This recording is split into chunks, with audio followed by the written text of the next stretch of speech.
Kenapa sih orang itu bisa membenci dirinya? Biasanya yang pertama karena overgeneralization.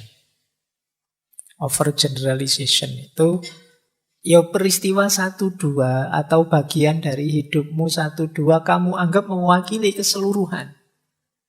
Itu namanya overgeneralization.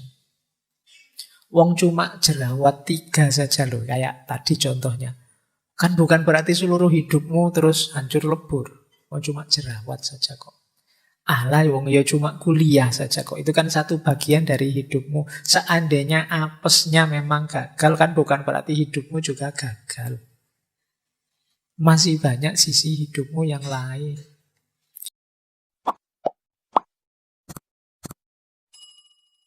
Assalamualaikum warahmatullahi wabarakatuh. Ini pemicunya. Kenapa sih orang itu bisa membenci dirinya? Biasanya yang pertama karena overgeneralization. Overgeneralization itu ya peristiwa satu dua atau bagian dari hidupmu satu dua kamu anggap mewakili keseluruhan. Itu namanya overgeneralization. Wong cuma jerawat 3 saja loh, kayak tadi contohnya. Kan bukan berarti seluruh hidupmu terus hancur lebur. Wong cuma jerawat saja kok. Alah, wong ya cuma kuliah saja kok. Itu kan satu bagian dari hidupmu. Seandainya apesnya memang gagal, kan bukan berarti hidupmu juga gagal. Masih banyak sisi hidupmu yang lain. Alah, wong cuma urusan pasangan hidup. Sementara belum dapat, ndak apa-apa. Kan bukan berarti terus masa depanmu gelap hanya gara-gara itu. Nikmati saja. Tapi kita sering melakukan overgeneralisasi sehingga kita benci diri kita sendiri. Alah, wong terlambat bangun subuh cuma sekali saja loh, ndak apa-apa lah. Bukan berarti terus kamu merasa jadi orang yang buruk sekali hanya gara-gara itu. Nanti kalau besok bangunnya kesiangan lagi, alah cuma 2 kali. Kalau kesiangan lagi, alah cuma 3 kali. Ngono suwe-suwe sampai 30 kali itu. Ya memang kamu sulit bangun kalau begitu. Jadi jangan overgeneralisasi. Baik untuk diri kita maupun untuk... Ya memang hidup ini kita perlu generalisasi, tapi jangan over. Overgeneralisasi itu dari bagian yang sangat kecil kita simpulkan keseluruhan yang sangat besar. Itu namanya over. Sumber kebencian sering karena overgeneralization. Yang kedua, read the self. Ini penyakitnya orang pinter. Tambah pinter, tambah banyak teori, kadang-kadang kita tambah mudah membenci diri. Kemarin mungkin belajar filsafat, ngerti teori macam-macam kan, stoikisme, absurdisme, eksistensialisme, terus membaca diri kita. Wah, ternyata saya itu tidak eksis ya Pak. Wah, sekarang gelisah kamu menganggap dirimu tidak eksis. Wah, ternyata hidup saya itu absurd ya Pak. Hidupmu kamu baca pakai teori absurdisme. Kamu baca pakai, wah saya kok tidak tenang seperti orang-orang stoik itu ya Pak. Karena habis baca buku stoik, terus kamu membaca hidupmu versi stoikisme. Dan akhirnya kamu stres sendiri gara-gara itu. Saya kok tidak bisa setenang itu ya Pak. Saya kok tidak bisa stabil itu ya Pak. Bukan berarti teorinya jelek, tapi kamu menganggap teori itu secara keseluruhan mutlak menjadi ideal hidupmu yang ingin kamu jalankan sepenuhnya. Sementara hidup kita ini dinamis, variabelnya tidak selalu pas dengan teorinya. Akhirnya ketika tidak bisa begitu, terus kita stres. Habis belajar tasawuf terus, wah kok saya tidak bisa Pak, seikhlas para sufi itu, skadoan. Dan kamu stres, benci dirimu gara-gara itu. Habis baca, ada seorang wali yang tiap malam sholatnya ratusan rakaat. Kamu langsung shock. Waduh, saya apa ya mampu ya, sholat isya saja kadang-kadang kelewatan. Beliau ratusan rakaat. Begitu mikir seperti ini kan kamu langsung drop. Karena teori itu kamu telan mentah-mentah untuk hidupmu. Nah, ini namanya read the self. Kamu membaca dirimu dengan satu teori, ternyata teorinya tidak masuk dalam hidupmu dan kamu kecewa dengan dirimu. Aku kok tidak seagresif para eksistensialis ya. Aku kok tidak setenang para stoik ya. Aku kok tidak sekritis para filosof poststruktural, postmodern ya. Aku tidak, ya mungkin bukan berarti idealmu salah, tapi kamu juga harus realistis. Betapapun teori itu ya tidak selalu 100% bisa masuk dalam hidup kita. Seandainya memang cocok pun kan perlu waktu, perlu adaptasi. Tidak mungkin bisa langsung. Tidak mungkin tiba-tiba baca teorinya stoikisme, kalau engkau tidak menerima disakiti, tidak mungkin orang lain bisa menyakiti. Itu kamu, saya belajar kayak gini kok tidak sukses-sukses ya Pak. Saya pingin nolak untuk tidak sakit, tapi tetap sakit ya Pak. Ya tidak mungkin bisa seketika. Ya pelan-pelan ada prosesnya. Jadi ini akar kedua, read the self. Yang ketiga, salah paham tentang emosi kita. Jadi istilahnya emotional reasoning. Emotional reasoning itu kalau kita merasa tidak enak, kita anggap oh berarti memang realitasnya tidak enak. Kalau kita kecewa, kita anggap realitasnya mesti jelek. Kalau kita, ini emosi kita. Padahal emosi kita itu kan tidak bisa jadi patokan. Kalau pas kita lagi sensitif, orang ngomong biasa kita tersinggung. Tapi kalau pas lagi luas hatinya, lagi senang, lagi gembira, bahwa orang maki-maki kita ketawa saja. Itu emosi. Nah, kita sering berpatokan pada emosi. Kalau kita emosi itu kan orang WA biasa-biasa kita membacanya pakai emosi. Misalnya, Mbok, kamu kalau bangun tepat waktu. Itu kalau kita hati kita tidak enak, bad mood, baca kayak gitu ya mungkin jawabannya ngapain kamu ngurusi hidupku, bisa begitu. Tapi kalau hatimu sedang enak, diingatkan begitu, wah terima kasih sudah diingetin, saya usahakan deh. Jadi hatimu sedang enak, maka emosimu jangan jadikan ukuran. Kalau dijadikan ukuran ya kita sering salah paham tadi, salah persepsi, akhirnya membenci diri kita. Istilahnya emotional reasoning. Memang ada beda antara kenyataan dengan emosi kita. Yang ini tidak selalu sama. Pak, kalau saya sedang berinteraksi dengan orang kan harusnya gembira Pak, ceria. Kok saya tidak bisa begitu ya Pak? Ya tidak apa-apa, latihan. Jangan dianggap tanggapan emosimu itu sesuatu yang memang fakta realitas tidak bisa diubah. Emosi bisa kita ubah, bisa kita arahkan, kita sesuaikan. Yang keempat, customization. Customization itu kita berpikirnya linear 1 tambah 1 2, padahal tidak sesimpel itu. Misalnya saya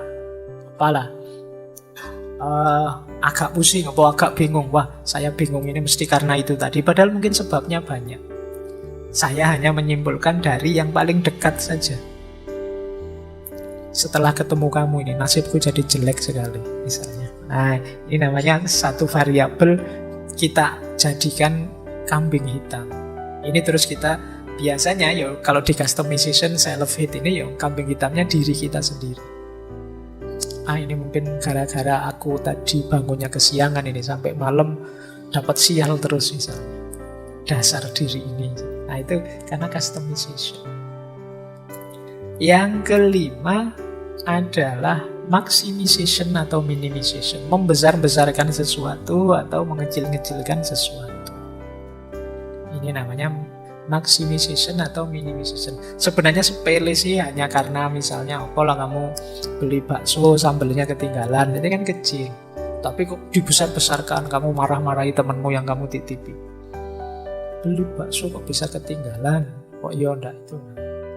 Ini saya mencontohkan gini karena kemarin saya beli ayam, ayamnya ketinggalan.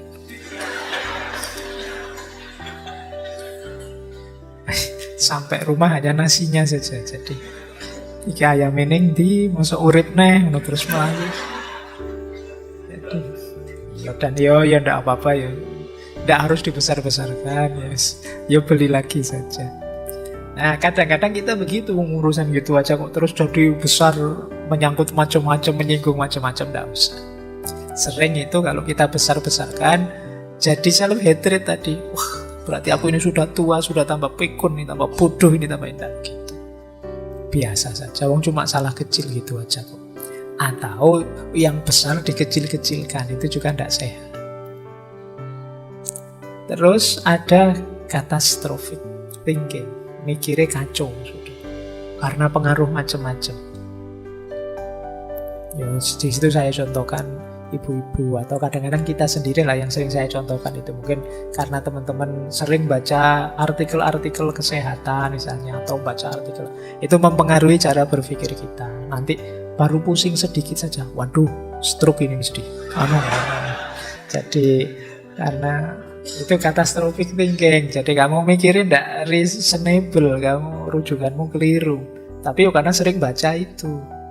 Mungkin yang sudah menikah karena sering nonton sinetron, begitu suaminya HP-nya disembunyikan di password, wah ada rahasia itu mesti, ini harus serba curiga, serba itu.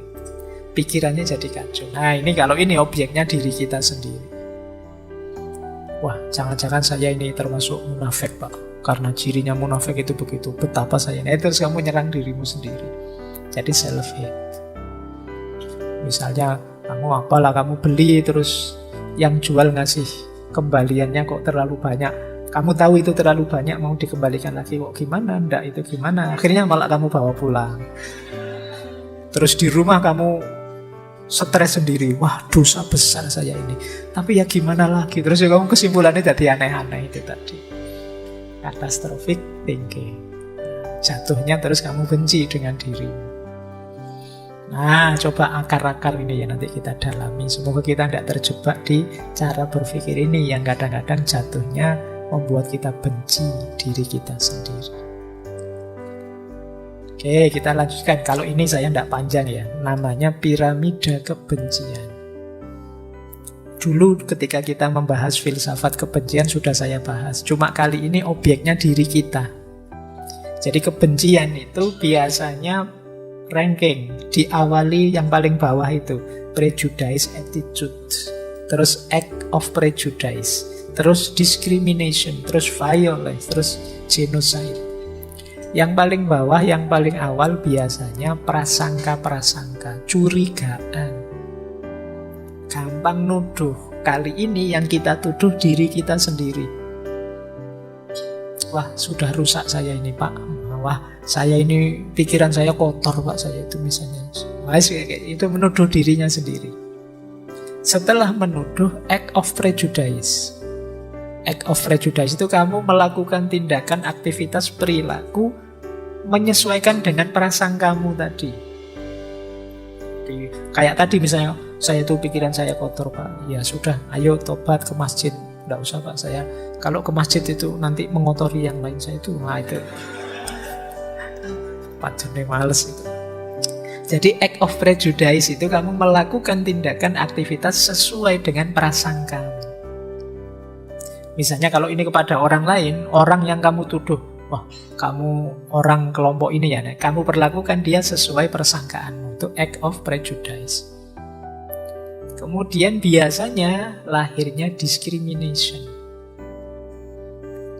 Kalau untuk kasus self-hate, benci diri, discrimination itu seperti tadi, kamu kecil-kecilkan dirimu, kamu singkir-singkirkan dirimu.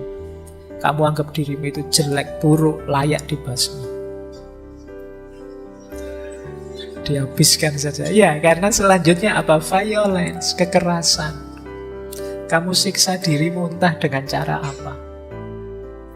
Tidak pantas Pak saya itu. Nah, itu biasanya kalimat-kalimat seperti ini, itu kekerasan yang kamu lakukan dirimu sendiri. Saya duduk di bawah saja Pak, saya itu siapa sih? Kamu mendiskriminasi, menyakiti dirimu sendiri. Dan puncaknya memang genocide. Genocide itu ya membasmi. Pada akhirnya saya itu memang sebaiknya tidak ada saja. Violence itu level self-harm, menyakiti diri ya bisa sampai, kalau yang depresi sampai parah itu bisa ingin untuk melenyapkan dirinya sendiri. Nah ini hati-hati, makanya teman-teman pahami piramida ini. Kalau bisa dibasmi sejak prasangka yang paling awal. Pandangan-pandangan jelek, pandangan-pandangan burukmu pada dirimu sendiri, ayo dibersihkan. Bahwa kita ini banyak kurangnya, banyak ketidaksempurnaannya ya, yo nanti kita perbaiki pelan-pelan. Tapi jangan karena itu kita merasa sangat rendah, kita merasa sangat kotor, sangat tidak berharga, dan lain sebagainya. Ini konsep dari piramida kebencian.